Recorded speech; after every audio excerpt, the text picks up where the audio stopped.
Yay Networks. Welcome to the Great Girlfriends podcast, where we discuss life, love, laughter, and everything in between. I'm your host, Sybil, and I can't wait for you to hear all of the Great Girlfriend magic on today's show. So without further ado, grab something great to drink, grab your pen and your paper, and get ready for this week's episode. Enjoy!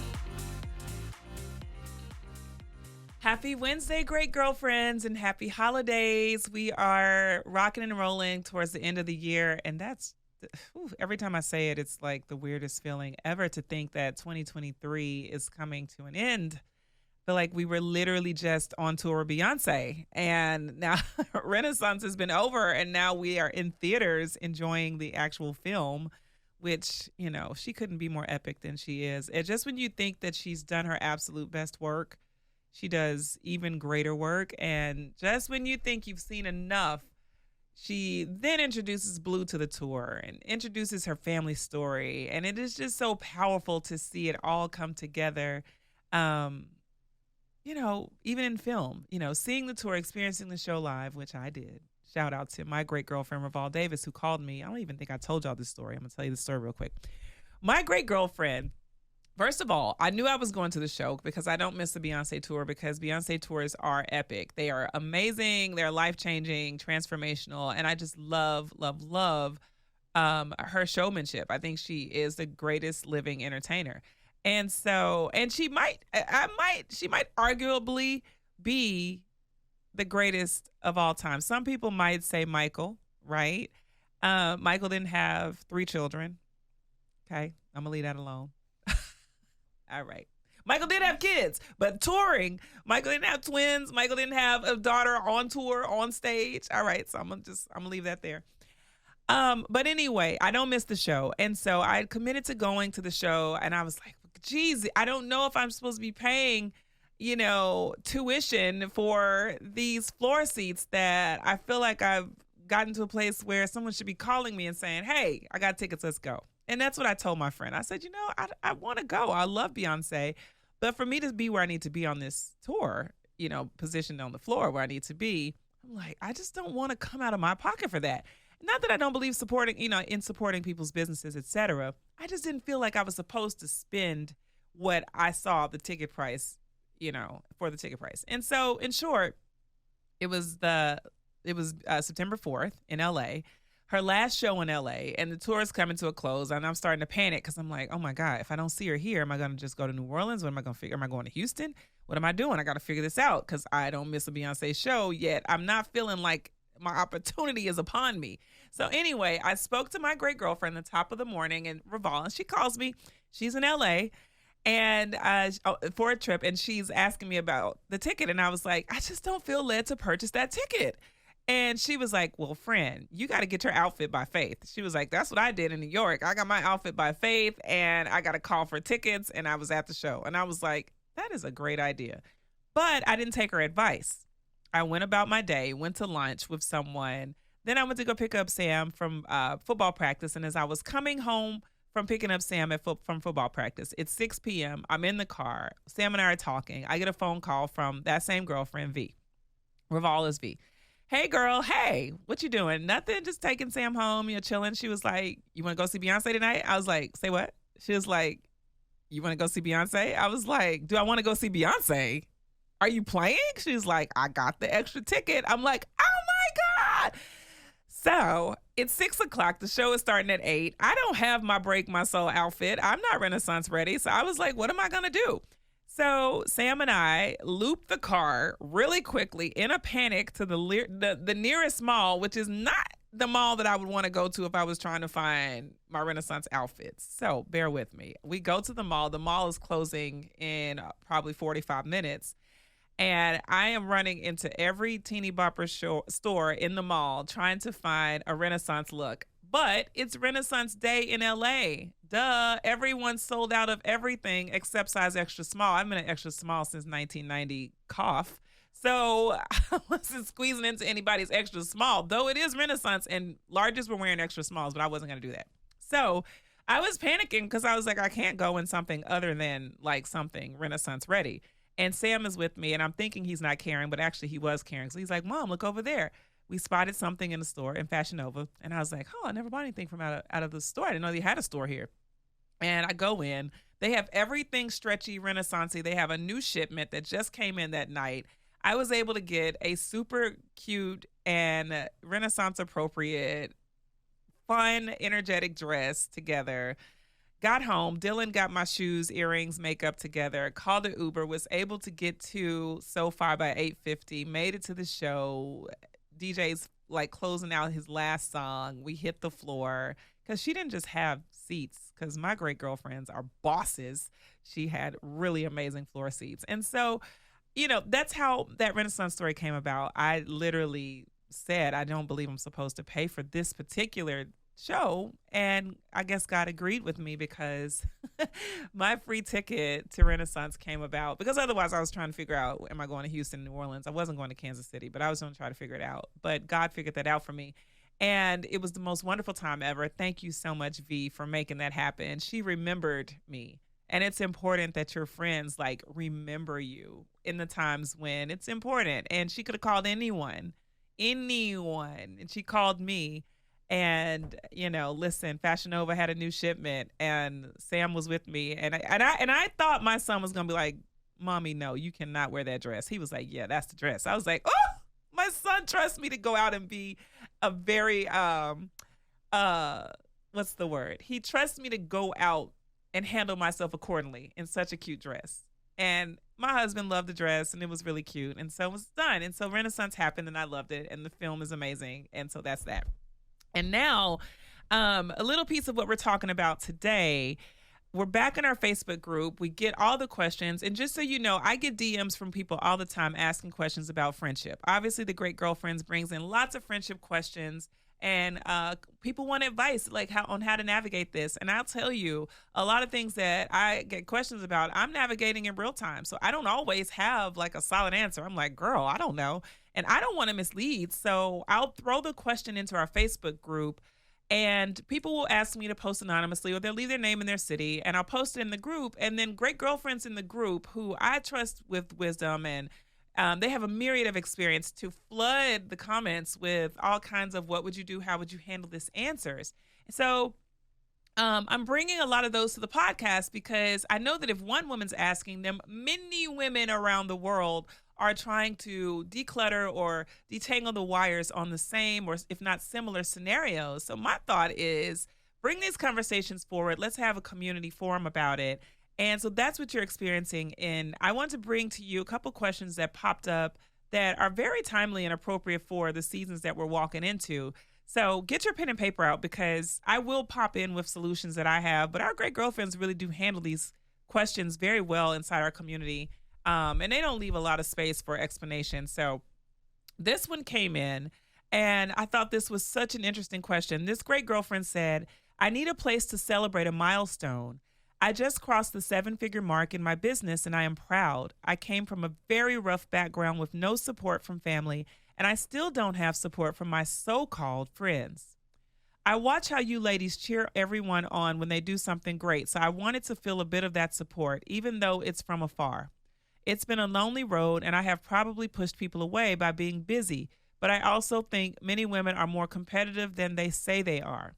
And I am afraid that if I share this with the people that are closest to me, they will start asking for money. Ooh, tricky, tricky, tricky. Before I get into what I have to say about all of that, particularly the so-called friends, I want to congratulate Crystal on crossing the 7-figure mark in her business. That is absolutely the most fabulous news. And Crystal, I'm sure you have worked incredibly hard to get there. And we do not take it lightly that you have crossed that mark, and that you trusted us, the great girlfriends, to celebrate with you. So let me just stop and give you a huge round of applause, girl, for you and your team, and for being a thought leader and being a genius and working so hard to make those things happen. So, celebrating yourself is a big deal, and it's oftentimes hard. I have a friend who had a multiple times New York Times bestseller, multiple times over. And she called me about the book. She was trying to figure out how she was going to get the book to the bestseller list. And so she knew that I had worked on some other people's books before. And I said, well, how are you going to celebrate yourself? Because I know this friend and she works so hard, and aggressively. And I said, but how are you going to celebrate yourself? I don't want to, you're going to make the bestseller list. That's not a question because of the way that she worked. Her brand strategy was solid. But how are you going to celebrate yourself? Taking the time to celebrate you, celebrating you, not other people creating celebrations for you or coming together to celebrate you, but you taking a moment to give yourself the applause you deserve. Great girlfriends, we have got to do that. We have to stop rushing to the next win. Stop rushing to cross the milestones, to check off the list, and take a moment to celebrate the great work that we do on a regular basis. So I really do honor Crystal for wanting to celebrate herself. I do think it's hard when you feel like you don't have people in your corner who want to celebrate with you. And so our great girlfriends, I had something to say. Tracy Reddy said, congratulations. Being an entrepreneur, I know that journey can be long, tough, and lonely, but you've accomplished something great. And for this, we will celebrate you. You don't have to share your success with anyone you don't feel it's safe, financially, mentally, or relationally to do so. Go splurge on something you love, whether it's an item, a meal, or an experience. You've earned it. Right? And I love that because she's absolutely right. Celebration is also a question of safety. Who's going to clap with me, right? Who's going to actually clap and like smile it up and be like, yes, girl, like high five. And who's going to be there authentically, genuinely, and in a safe way to celebrate with me versus clapping and looking like, here she go again. I've clapped for her before. Or who's tired of clapping for me? It's really important to be able to know the difference and discern it. And so I want to tap in here because this gets to that piece of having so-called friends. I would never want you to journey through life, me, you, Crystal, or the next great girlfriend with so-called friends. I don't believe that we need to make space for so-called anybody in our intimate sphere of influence and connection. I just don't. I really feel like if you're journeying with people with whom you're having experiences with, it's important that you have a sense of certainty of who they are to you. And if they don't qualify to meet the full definition, your full definition of friend or sister or acquaintance, whatever that is, then I think it's really important for you to create some space. Create some space, create some new boundaries, because your tolerance of people who are half of who you need them to be will only mean that you'll never experience the fullness of who they are. You will never be able to experience that because you've always tolerated the least. So having so-called friends, for me, says that it's a time for you, Crystal, and any other great girlfriend who's got so-called friends to get clear on what friendship looks like for you in this season, and then make space for that. Don't make space for so-called. Don't make space for sometimey. Don't make space for convenience. Don't make space for people who, meet like, a fraction of what you feel you deserve. It's time for you to really evaluate who you are, get clear on the type of friends you deserve, and move through life expecting those type of people to show up for you. And I agree with Tracy that success and the road in entrepreneurship can be incredibly lonely sometimes because, you'd love to have all friends who understand all things. That's not the way it works. But you don't ever need to, you never need to sit in a space where you have so-called, because so-called means that I can't trust who you are, or I can't trust you to be who I need you to be in the time that I need it. So-called means that you're only giving me a fraction of what I know I need in a relationship. And that's not enough. Those people have disqualified from true friendship if they're so-called. So, as you know, it's football season here in my house. And what that means is that we're all over the place all the time. And I'm not cooking as much as I should, which means I'm spending a whole lot of money getting takeout. And it's frustrating, and I'm tired of it. But I've got really good solutions that have been making life so much easier for my entire family, starting with HelloFresh. What I love about HelloFresh is literally you get meals that are pre-picked, delivered directly to your doorstep. And they're not just generic meals, great girlfriends.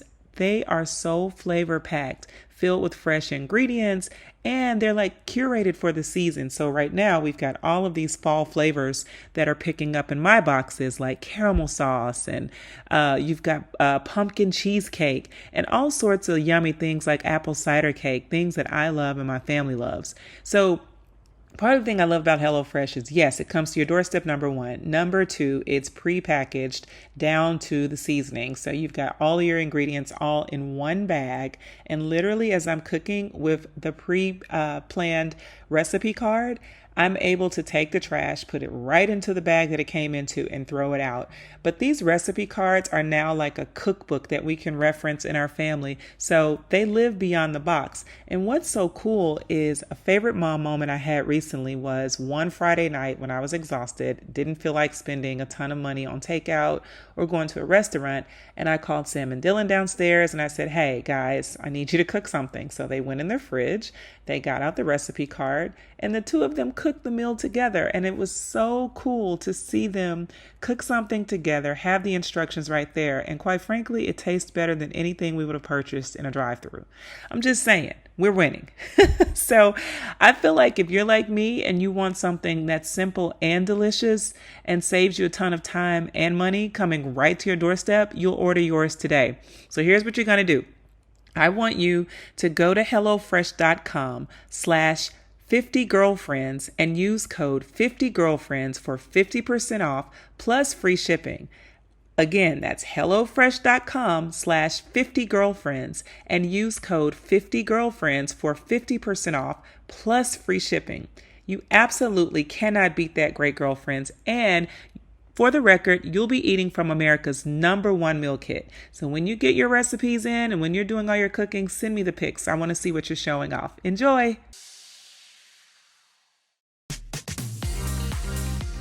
I just want to tap in there. See Fine Post Rodney said, please do what feels right to you. I can relate, not the 7 figures yet, but I'm inspired and proud of you. Cheers. Jasmine said, the question is, how would you like to celebrate this milestone? What would honor you? Why focus your energy on people who didn't contribute to your success when you could channel it on fanning your flame, cheering yourself on, and aligning yourself with coaches and spaces that will support your continued forward movement? Wishing you overwhelming success. And, and there's a few more of those. I actually did ask you in the comments, which is hilarious, can I borrow $5? I'm kidding. I'm kidding, but I got kids. In all seriousness, here's what I said. This is what I said. I said, in all seriousness, you've done well every step of the way, and you deserve to have quality, loving, vested relationships at every stage. So with that being said, maybe it's time to release the so-called friends to make space for women who can be actual friends. I find that friendship, like dating, requires intentionality and a lot of clarity to refine your circle. Keep going after the type of friendship that gives you reciprocity and celebration. And I'm going to stand beside that. See, here we are on the podcast, and I'm saying the same thing. I stand beside it. Stand beside it. Let's not keep making space for people who have not qualified for it. Marlene Dillon, last one, says, congratulations. I'm so happy for you and inspired by you. You did that. It's wise to know who's in your circle. It's also okay to expand your circle to have people in it who can relate to where you are and where you're going. You deserve every dollar, and you get to be proud of yourself. Sometimes sacrifice is part of the journey, but the real ones understand and support your moves. When you're upfront and honest, again, so happy for you and holding space for your circle to widen a little bit so you can receive the support and celebration you need and deserve as you grow. Blessings. Keep going.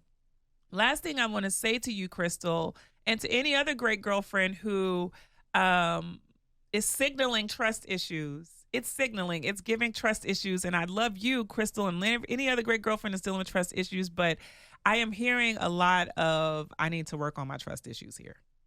That's what I'm hearing. You're not going to like that. But I have to tell you that because when I read, I'm afraid that if I share this with the people that are closest to me, they will start asking for money. I'm like, yikes. It sounds like you got vipers next to you. And it's like, whoa, we either need to learn who to trust or we need to learn how to create the right relationships in the right spaces. But I want to just, encourage you to work and walk through those trust issues, kind of reevaluate or examine like who's given or who's hurt you in the past.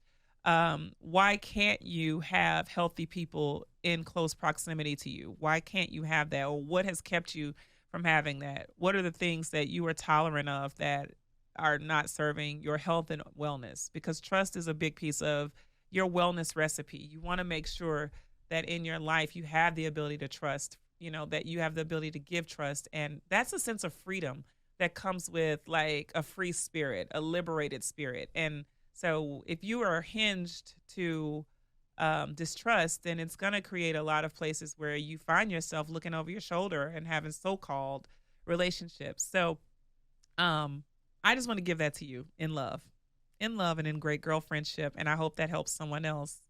All right. I think I have time for one more question.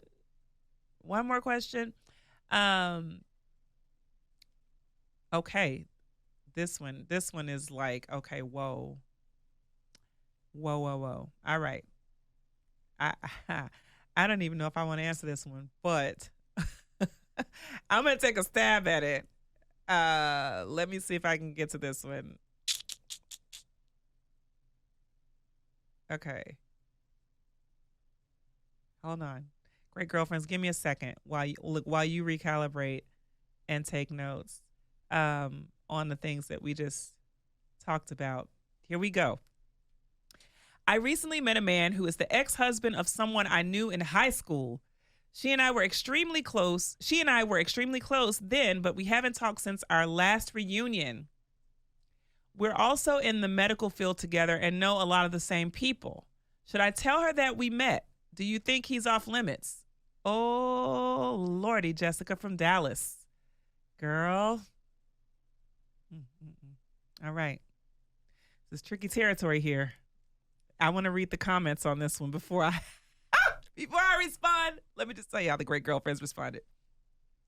Amanda Green Allen says, since it's been so long since you've talked, I don't think he's off limits, nor do I think you necessarily need to say anything to her.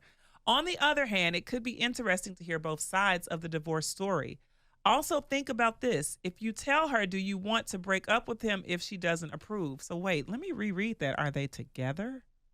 She recently met him, so not quite together. All right.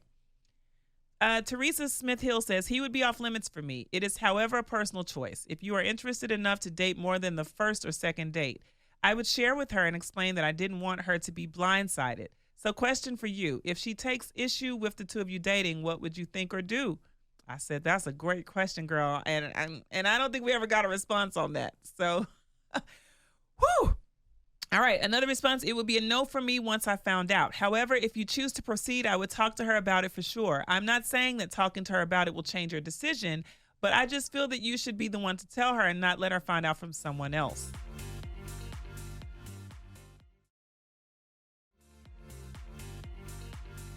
I don't think it's enough time and investment to determine if it's like a long-term scenario worth making like really deep phone calls about. That's just me personally. Now, would I do it? If I were Jessica and if I were in that scenario, what would I do? It's just me being me. Nobody else is required to make this choice. I would probably drop her a note. I'd drop a girl a note, say, hey, small world. We have similar taste in high schools and men. Just joking. But I would tell her, I would probably drop, listen, and professions. We have a lot in common. But I would probably just drop a note to say, hey, don't want this to be awkward. Because I'm one of those people that likes to be very direct and I don't like awkward, interactions with people. So I try to get ahead of them to eliminate the amount of awkwardness that happens. Doesn't mean that it's not going to be high awkwardness, but I don't want to make it even worse by somebody saying, why didn't she tell me? Why didn't she call? Why didn't she tell me? No, she called. She called and said, hey, we have high school medical profession, and X, Y, and Z dude in common. And keep it moving. So I hope that you, Jessica, and any other great girlfriend who finds yourself in that tangled web can understand it doesn't have to get awkward. It doesn't have to be immature. It doesn't have to be, you don't have to be, caught in some type of chaos of complexity, and you don't have to make these calls. It's not about what you feel you owe to people necessarily. It's about what is at your level of comfort and like what's within your character to do. For me, making the calls within my character because I like to offset confusion and things like that. But if you're a person who's like, I make my moves and that's what I do, make your moves and that's what you do. And keep it moving. I think Jessica, in this case, question is, do you think he's off limits? Jessica, do you think he's off limits? That's the question that you have to answer. A lot of the women said, no, I don't think he's off limits.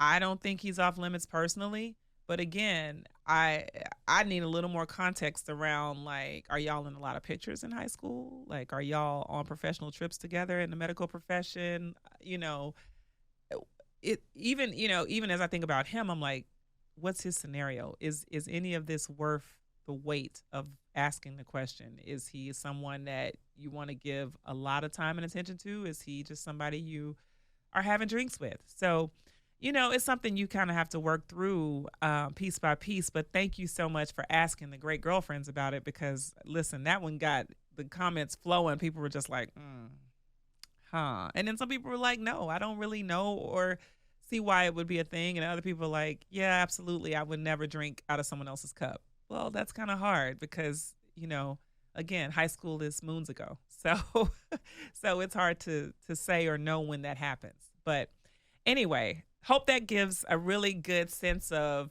support for you and for any other great girlfriends going through that. And if you have questions like that, you can always send them over to welcome@thegreatgirlfriends.com. You can send them and request that we post them anonymously. Our Great Girlfriend community is always available to respond to those questions with sensitivity and with no judgment, because we've all been in a situation that we never wanted to be in, or we never want to see another girlfriend in. And we'll fight for you to make a really great choice when you feel like you can't make one. So that's it for today. I hope that this has been helpful to you, and we are sending you lots of love and positivity as you journey through the holiday season. Peace. All right, great girlfriends, did you enjoy this week's episode of the podcast? If so, would you please give us your amazing review on iTunes? Every single review helps another great girlfriend get plugged into the podcast and the community. Speaking of community, make sure you join our Facebook group at The Great Girlfriends, follow us on Instagram at The Great Girlfriends, and on Twitter at @the_greatGFS. I'm Sybil and I'm out. Peace.